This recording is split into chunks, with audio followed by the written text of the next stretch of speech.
በተቀጠረው ቀን ሄሮድስ ልብሰ መንግስቱን ለበሰና በዙፋን ላይ ተቀምጦ ለሕዝቡ ንግግር አደረገ።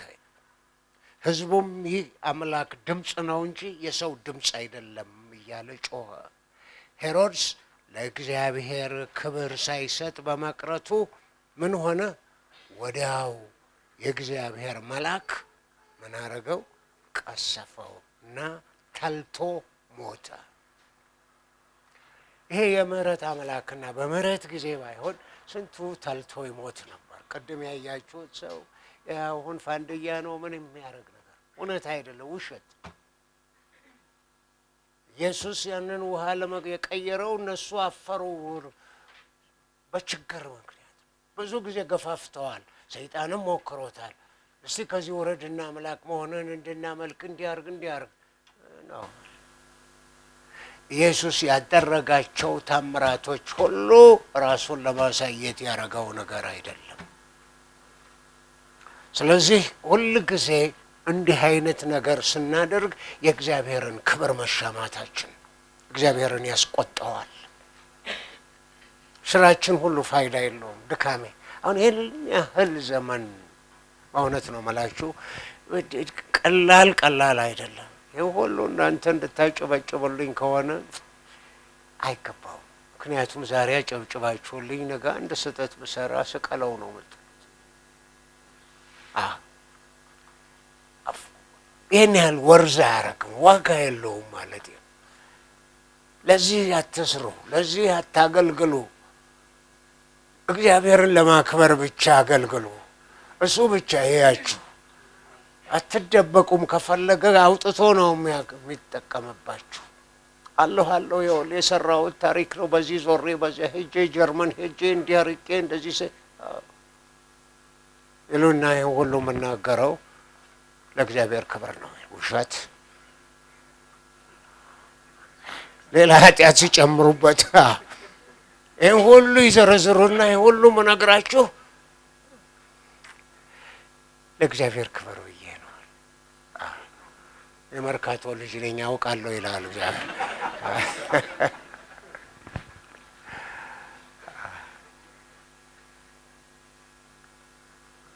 አናስመስል ማለት እግዚአብሔር ማስመሰልን ይጠላል። የሆነውን ስንሆን ነው። ሌላ ከሆነ አርቲፊሻሎች ነን። ጀንወን የሆነ እውነተኛ የሆነ ባህሪያችን አይደለም። ለመለወጥ የምፈልገው ወይም ደግሞ የተነሳውበት ዓላማ እናንተ የኢትዮጵያ ክርስቲያኖች ሁሉ አይደላችሁም፣ 100 አትበልጡም፣ ግን እናንተ ተአምር መስራት ትችላላችሁ። ይሄ ነው መጀመሪያ መነሻ። በጥቂቶች ላይ ለዝራ ይህን ያህል አንበሳ ነው አድርገው ብለው አይመልከቱኝ ሰዎች። የሆንኩትን ሆኜ ያለችኝን አካፍላለሁ ብዬ ይኸው 36ኛው ደርሰናል። እግዚአብሔር እድሜ ከሰጠን ደግሞ ብዙም እንሄዳለን። በዚህ ህይወታችን ያንንም ነካለን። ለዚህም አንድ ምሳሌ እንሆናለን፣ እዚያም ምሳሌ ትሆናል። እኔ የማልገኝበት ቦታዬን ትምህርት የሰጠኋችሁ በዛ ተጠቅማችሁ ክርስቶስን ታስከብራላችሁ። ያለኔ እርካታ ነው፣ ያለኔ ሽልማት ነው። በጌታ ፊት ስቀርብ አላፍርም። እንደዚህ ለፍቼ ደክሜ ጽፌ ብዙ ሰዓት ሰርቼ የወሎ ለጊዜያዊ ነገር ከሆነ አይረባም፣ ድካም፣ ያሳዝናል፣ አዋቂነት አይደለም። ስለዚህ ለዛ ሁሉ አላረም። ለገንዘብ አይደለም፣ ለክብር አይደለም፣ አንድ ነገር ፈልጌ አይደለም፣ ለመታወቅ አልፈልግም ብዬ ማለት ነው። ይሄን በዚህ አይነት ምክንያት ነው እንግዲህ እኔና እናንተ በዚህ አይነት ሁኔታ ነው ጌታን የምናከብረው። ማንኛውም ሰው ደህንነቱን በራሱ ድካምና ጥረት የሚያገኘው ቢሆን ኖሮ በራሱ ቢመካና ቢታበይ አያስደንቀንም ነበር። ያገኘነው ነገር ሁሉ በራሳችን ከሆነ ጎበዝ ነኝ ማለት ነው እንላለን። አይደለም። ሁሉ ያገኘነው በነፃ የተሰጠን ነው። የሆነልን ነገር ሁሉ ከሱ የተቀበልነው በነፃ ያገኘነው ነው። የፈለግነውን መሆን እንችላለን ብለን በራሳችን ብንታመን በሕይወታችን ጌታን ተቆጣጣሪ የሆነውን አምላክ መናቃችን እንደሆነ ማወቅ አለብን። ወገኖች፣ ስለ ራስ አጋኖ ማውራት ኃጢአት መሆኑን እናውቅ ይሆን? ስለ ራስ አጋኖ መናገር ኃጢአት መሆኑን እናውቅ ይሆን? ስንት ህዝቡን የሚጠቅም ነገር እንዳደረጉ ሰሚው እስኪሰለቸው ድረስ ይህንን እውነት ያልተረዱ አገልጋዮች ያወራሉ። ከነርሱ ፕሬዚዳንት በነበሩበት ወቅት የፈጠሯቸውን አዲስ ስራ መስኮች ኢኮኖሚውን በምን ያህል ደረጃ እንዳደገ በጣም ይናገራሉ። አሁን ይህንን ማወዳደርላችሁ የፖለቲካ ሰዎችን ነው። አሜሪካን ሀገር ይህም ፕሬዚዳንት ምርጫ በሚደረግበት ጊዜ በጣም ታሪክ ነው የሚታየው። እነሱ የገቡበትን የሰሩትን ያደረጉትን ነገር ዘራፍ በጣም ይሄ ነውር አይደለም። በፖለቲካው ዓለም ያንን ሰው አሳንሶ ማሳየት፣ ራስን አተልቆ ማሳየት በዓለም ለአሜሪካ ፕሬዚዳንትነት እጩ ሆኖ የቀረበው ሰው የሚያረገው ነው። ማንም እኔ አረባም እኔ ምንም ይህን ያህል የሰራሁት ነገር የለም ግን ፕሬዚዳንት አድርጎኝ ብትሉ ወይድ ወዲያ ነው የሚባለው። ስለዚህ ያልሰራውን ሙሉ የፎከረ ማውራት አለበት። ግን ቤተ ክርስቲያን ውስጥ አይፎከርም። ይህንን ነው ማያው። ቤተ ክርስቲያናችን ውስጥ ዘራፍ የምንልበት አይደለም። እኛ ራሳችን ውስጥ ቀብረን ይህንን ድንቅ የሆነውን እግዚአብሔር እንድናሳይ ነው። ይሄ ነው ፎርሙላው። ግን አሁን ቤተ ክርስቲያን እየተለወጠችና መልኳን እየቀየረች ስለሄደች ብዙ የቅድም ያየነው ሰውዬ ራሱን ለማተለቅ ለማሳየት የተሰበሰበው ህዝብ ተመልከቱ። እኔ አሁን በሰበስብ ያን ያህል አልሰበስብም፣ ምክንያቱም ምንም ታምር የማሳየው ነገር የለም።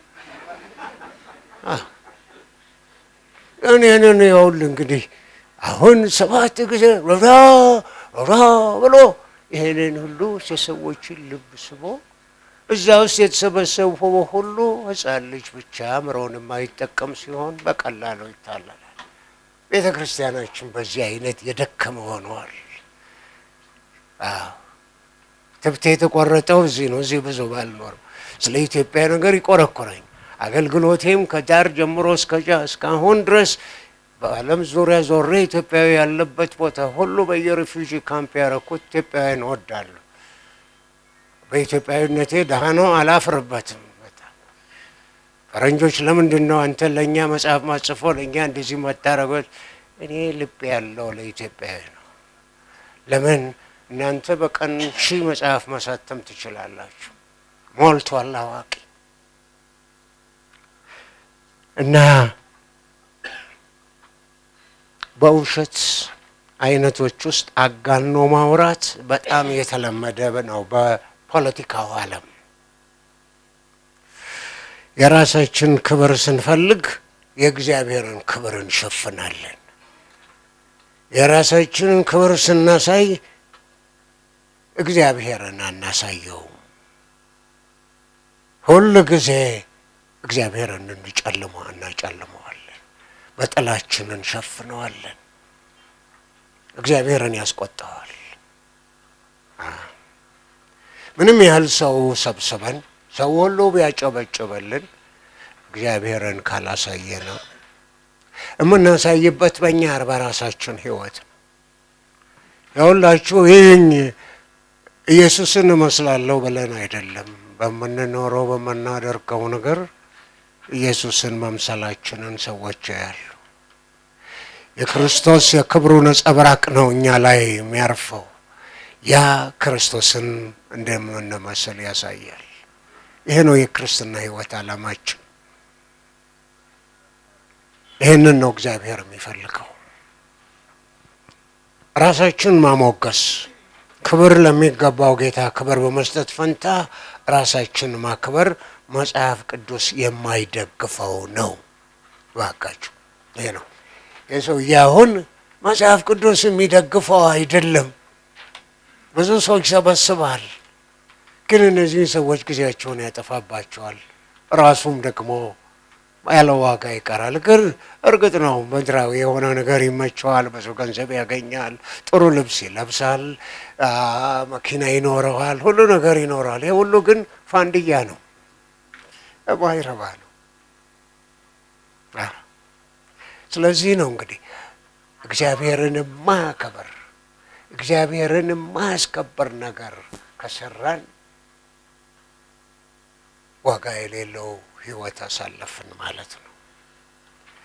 ለእግዚአብሔር የሚገባውን ክብር ስንከለክል እግዚአብሔር ሲከብር በማየት አማኞችን እንዲድኑን እንዳይታነጹ መከልከላችን ነው። በንግግራችን ማነጽ ያለብን ራሳችንን ሳይሆን ሌሎችን እንደሆነ መጽሐፍ ቅዱስ ያስተምረናል። ኤፌሶንን ቤታችሁ አንብቡት።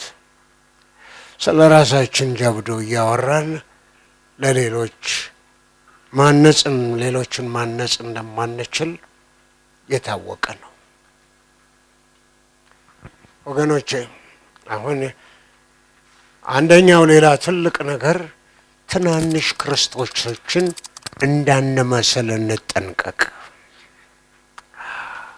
ትናንሽ ክርስቲያኖችን እንዳንመስል እንጠንቀቅ።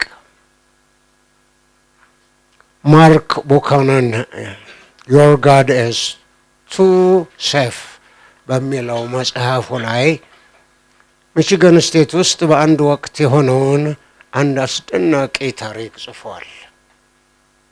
አንድ ጊዜ 3 ክርስቶሶች ነበሩ። የሰማችሁኝ ነው? 3ቱም የነበሩት የአእምሮ በሽተኞች ከሚታከሙበት ሆስፒታል ውስጥ ነው። 3ቱም ኢየሱስ ነን አሉ። የስነ ልቦና ምሁር የሆነው ዶክተር ሜልቶን እነዚህ መሲህ ነን ክርስቶስ ነን ከሚሉት 3 ሰዎች ጋር ያደረገውን ጥናት ውጤቱን በመጽሐፉ ላይ ያስፍሮታልና ከዚያ ያገኘሁትንም ለእናንተ ጽፌላችኋለሁ እና በጣም የሚያስቅ ነውና ጥሩ ትምህርት ይሆነናል። እነዚህ 3 ሰዎች መዘላበዳቸውን ትተው በትክክል ማሰብ እንዲችሉ ለ2 ዓመት ያህል ከፍተኛ ትግል ቢያደርግም አጥጋቢ ውጤት አላገኘም። በመጨረሻ አንድ ነገር ለማድረግ ቆርጦ ተነሳ። 3ቱንም ሰዎች አንድ ላይ እንዲኖሩ አደረጋቸው። አንድ ክፍል ውስጥ አልጋቸውን ጎን ለጎን በማድረግ አብረው እንዲያድሩ፣ ሁልጊዜ አንድ ላይ እንዲሆኑ፣ በአንድ ጊዜ አንድ ጠረጴዛ ላይ እንዲበሉ፣ የሚሰጣቸውን ስራ አንድ ላይ እንዲሰሩ፣ ሕክምናው ግሩፕ ቴራፒ እንለዋለን፣ እነሱም ሁሉ ባሉለት በግሩፕ ቴራፒ በአንድ ላይ እንዲሰጣቸው አደረገ። ይሁን እንጂ ሙከራው የጠበቀውን አይነት ውጤት ሳያስገኝለት ቀረ። 3ቱም መሲህ ነን ክርስቶስ ነን ማለታቸውን አልተውም። ያመማቸው ናቸው። በጋራ ውይይት ጊዜ ከ3ቱ አንዱ እኔ መሲህ የእግዚአብሔር ልጅ ነኝ፣ ወደዚህ ዓለም የመጣሁት ዓለምን ለማዳን ነው አለ አንደኛው እብድ። በዚህ ጊዜ ሳይኮሎጂስቱ እንዴት አወቅ ይለዋል። ብሎ ሲጠይቀው እግዚአብሔር ነገረኝ አለ። ያ ሁለተኛው እብድ ይህን ሲሰማ ጠገባ ያለው ሌላው መሲህ ነኝ ባይ ይህን ሲሰማ እንዲህ አይነት ነገር ፈጽሞ አልነገርኩም።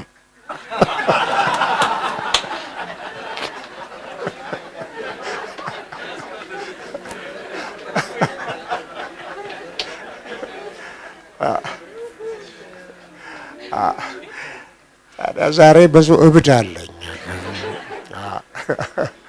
እግዚአብሔር ነገረኝ ነው የሚለው። ወሎ እግዚአብሔር ነገረኝ። እግዚአብሔር እንደዚሁ የቆሎ ጓደኛ ይመስል አሁን ብላ፣ አሁን ጠጣ፣ ተነስ ምን ይሄ እኮ እነዚህ ተአምር እንሰራለን የሚሰሩ ጦጣ ያረጉናል። እኛ ይህንን አምነው የሚከተሉ አምጣ ያሏቸውን ይህን 7,500,000 ብር አምጣ ቢሏቸው ያፈሳሉ። አእምሯቸውን የማይጠቀሙ ማነገረህ እግዚአብሔር እኔን አልነገርኩም። ይሄ በቀልድ ነገር ሆኖ የሚያስቅ ነው። እውነተኛም ታሪክ ሊሆን ይችላል። ይሄ ነው እኛም ሀገር ደግሞ እነዚህ እግዚአብሔር ነገረኝ እንዲሆነኝ፣ እግዚአብሔር ነገረኝ፣ እግዚአብሔር ነገረኝ፣ እግዚአብሔር ነገረኝ የሚሉ ሰዎች እንደው የቆሎ ጓደኛ ነው የሚያደርጓቸው። እኛ አሁን ላይ ሌሎችም ደግሞ ያምኗቸዋል። አሜን። ስለዚህ ናና እጅህን ነካ፣ ጫንብኝ፣ እንዲህ አርግብኝ፣ ውሃውን ልግዛው፣ ዘይቱን ልስጠኝ፣ ልግዛ። ይሄን ያህል ዘይት ለመግዛት ተሰልፎ ይሄዳል፣ ቆሟል። ይሄ ምስኪን ህዝብ ነው። እኔና እናንተ ጥሩ ወንጌል ባለመስበካችን ምክንያት እንዲህ አይነት አረፋ የሆነ ነገር በአገራችን እንዲስፋፋ ሆኗል። በጣም የሚያሳፍር የሚያስነውር።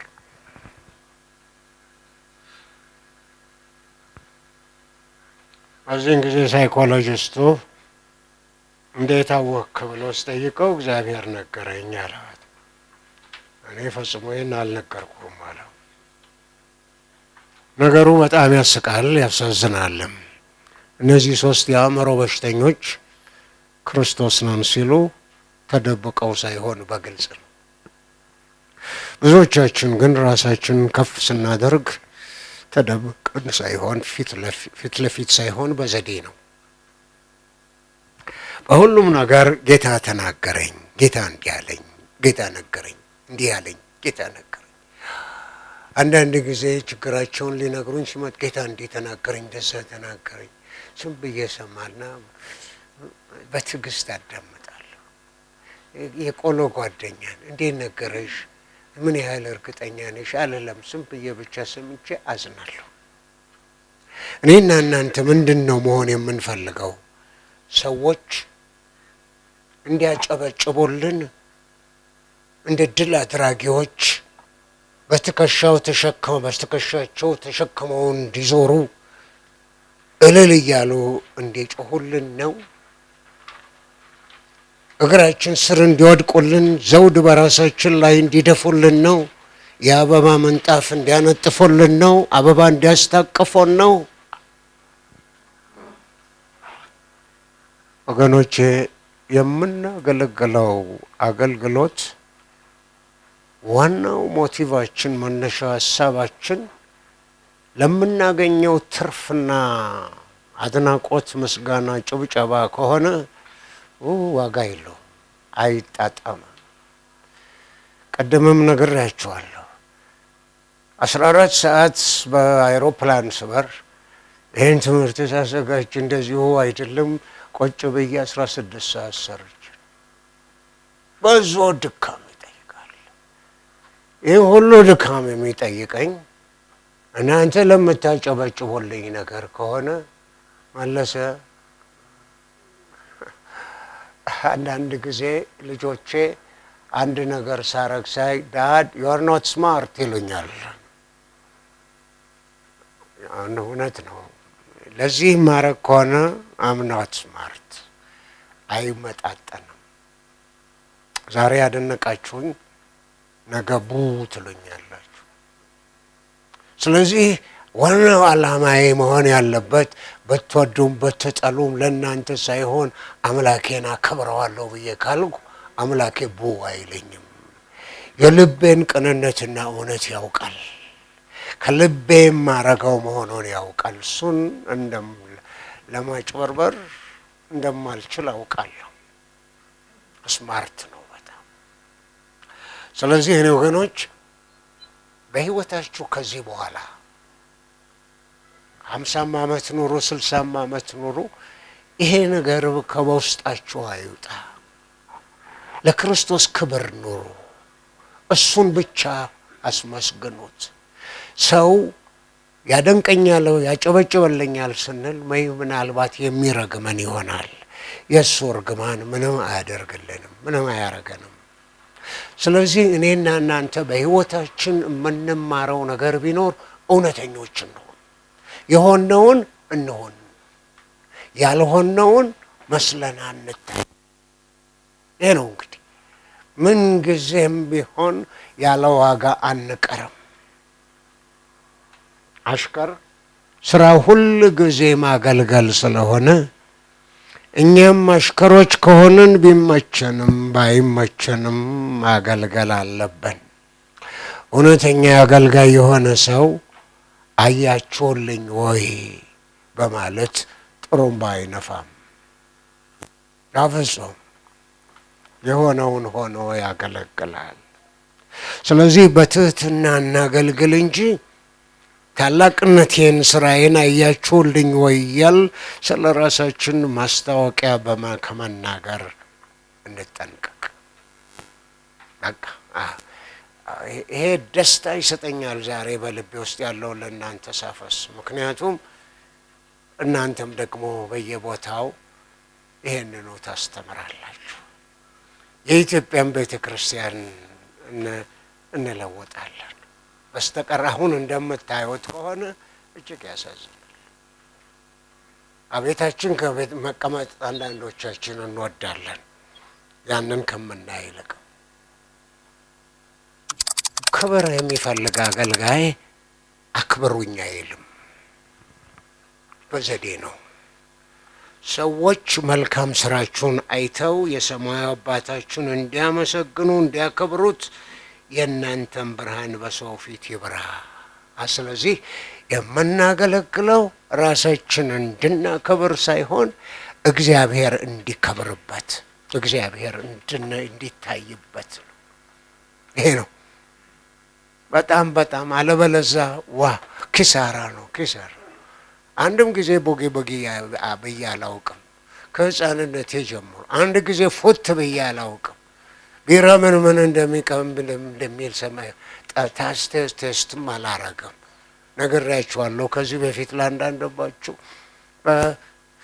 በክርስትና ህይወት ያሳለፍኩትን ጊዜስ ብዙ አይተው ትምህርት ቤት ጓደኞቼ መለሰ መንግስተ ሰማያት አለ ብለህ በዚህም ስትል ስትሰብክ ምን ስትል እዛ ስትሄድ ባይኖር ኩም ትላለህ ይሉኛል። ስሞኝ እላችኋለሁ አንድ ቀንም ሰክሬ አላውቅም፣ ወድቄ አላውቅም። እና ጠዋት ተነስቼ ልቤ ተቃጥሏል፣ የራስ መታቱ አለቀ ብሎኛል፣ ምክን አስፕሪን አምጡልኝ ብዬ አላውቅም። ሲሄድ መንግስተ ሰማያት ሲሄድ ኩም ብል ባይኖር እኔ መንግስተ ሰማያቴን እዚህ ኖሬያለሁ። የኖርኩት መንፈሳዊ ህይወት ስጋዊ ህይወቴንም ጥሩ አረገልኝ። ከማንም አላንስም። አእምሮዬ ጥሩ ሆኖ አስቤ እንድኖር አድርጎኛል። ደስተኛ ነኝ፣ ችግር የለብኝም ማለት አይደለም።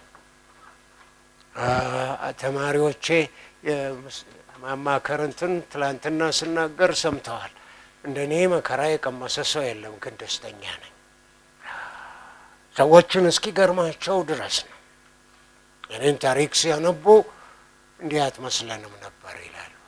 መጽሐፍን ያነበብነው እያለቀስን ነው ይሉኛል። እውነታቸውን ነው፣ የሚያስለቅስ ነው። ግን ለእኔ ድል ነው።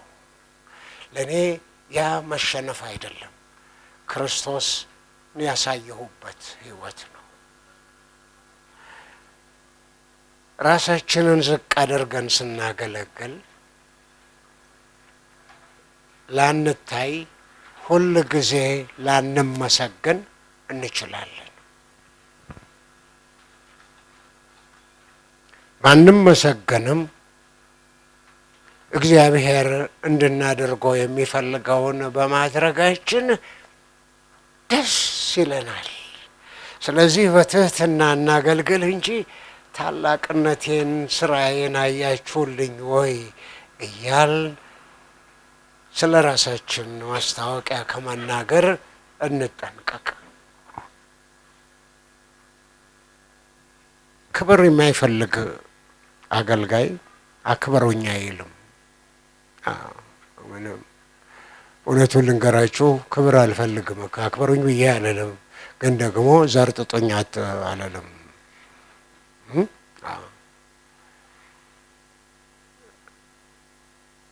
እግዚአብሔርን ክብሩን ለሱ ስጡ ነው።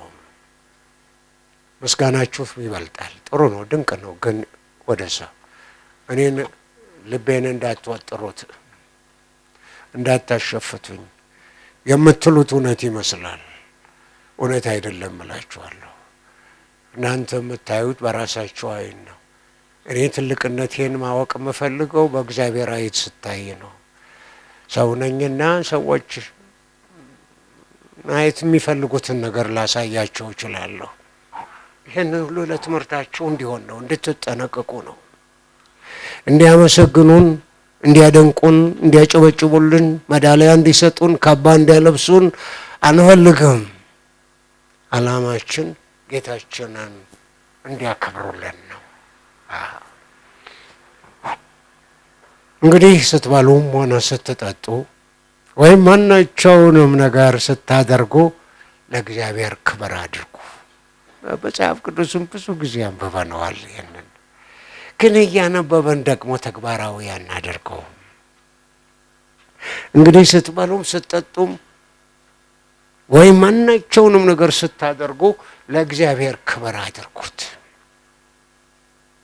ጳውሎስና በርናባስ በልስጥሮስ ላይ ከተወለደ ጀምሮ ሽባ የነበረ አንድ ሰው ጳውሎስ ሲያስተምር ተቀምጦ ያዳምጥ ነበር። ጳውሎስ ሰውየውን ትኩር ብሎ ተመለከተና ለመዳን የሚያበቃው እምነት እንዳለው ባየ ጊዜ ቀጥ ብለህ በእግርህ ቁም ሲል በታላቅ ድምፅ ተናገረ። ሰውየውን ብድግ ብሎ ዘለለ። ዋ ይህን አይነት ነገር እኔ ስብሰባ ቢገኝ በጣም ደስ ይለኝ ነበረ እንላለን በልባችን። የእግዚአብሔርን ክብር መሻማታችን። ጳውሎስና በርናባስ ይሄ አንደኛው አምላክ ነው፣ እንዳውም መስዋዕት ሊያቀርቡለት ሲፈልጉ በርታ ቀጥል አድርጎ ልክ ናችሁ አይደለም ያል እያሉ የጮሁ እኛ እንደናንተ ሰው ነን አሉ። ወገኖቼ ይሄ የክርስትና ሕይወት መሰረት ነው።